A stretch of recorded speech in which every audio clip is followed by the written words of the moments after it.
Another day, another basketball stories na naman ang pagkikwentuhan natin. At ngayon nga, yung pag-uusapan natin ang balitang nagbabala na nga daw si Giannis Antetokounmpo sa buong NBA at ang game preview ng Golden State Warriors laban sa Los Angeles Lakers. Bago pa man pumasok ang Milwaukee Bucks sa kanilang bagong kampanya ngayong season ay nagkaroon nga ng pagkakataon ng kanilang superstar na si Giannis Antetokounmpo na magbigay ng babala sa lahat ng mga kupunan sa loob ng liga. Ayon nga sa naging pahayag nito sa kanyang interview sa media, bagamat man nga hindi sila ang favorite na team na magkakampyon ngayong taon, sisiguraduhin nga po niya na sila ang pinaka-dangerous at nakakatakot na kupunan na makakalaban. Magiging problema nga daw sila sa lahat ng mga kupunan na kanila makakaharap ngayong season.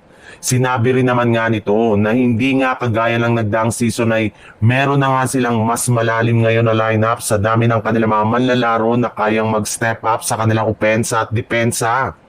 Napakarami nga sila ngayong mga shooters, playmakers, ball handlers, at higit sa lahat, defenders, na kayang hindi nga sila mahihirapan ngayon pagdating sa switching.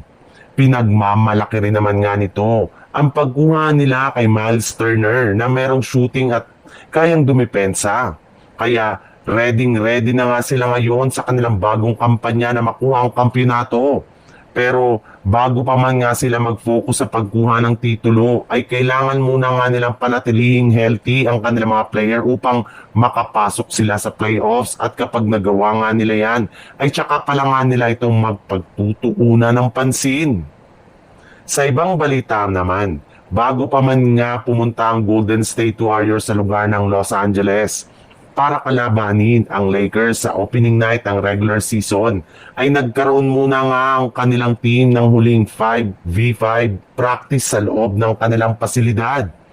Bali dito nga, ay sinubukan na nga agad ng Warriors ang kanilang gagamitin na bagong starting 5 na kinabibilangan ni Stephen Curry, Buddy Hield, Jimmy Butler, Draymond Green at Al Horford na naging epektibo rin naman nga agad. Mismong si Curry na nga ang nagsabi sa kanyang interview sa media na malaki nga daw ang kanyang tiwala ngayon sa kanilang lineup at handa na nga silang umpisahan ang kanilang bagong kampanya. Unti-unti na rin naman ngang nagagamay ng kanilang mga bagong players ang playing style ng kanilang team, lalo na si Al Horford na kahit man ilang games pa lang naglalaro sa Golden State Warriors ay makikita nga ang fit na ito agad sa kanilang sistema.